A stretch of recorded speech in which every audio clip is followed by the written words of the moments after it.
முதல் வாசகம். மோசே தம் கையை உயர்த்தியிருக்கும் போதெல்லாம் இஸ்ரேலர் வெற்றியடைந்தனர்.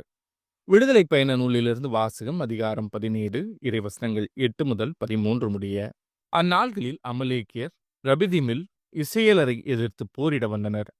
மோசே யோசுவாவை நோக்கி, நம் சார்பில் தேவையான ஆள்களை தேர்ந்தெடு. நாளை நீ போய் அமலேக்கியரை எதிர்த்து போரிடு.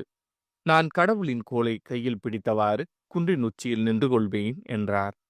அமலேக்கியரை எதிர்த்து போரிட மோசே கூறியவாறு யோசுவா செய்யவே, மோசே, ஆரோன், கூர் என்பவர்கள் குன்றின் உச்சிக்கு ஏறிச் சென்றனர்.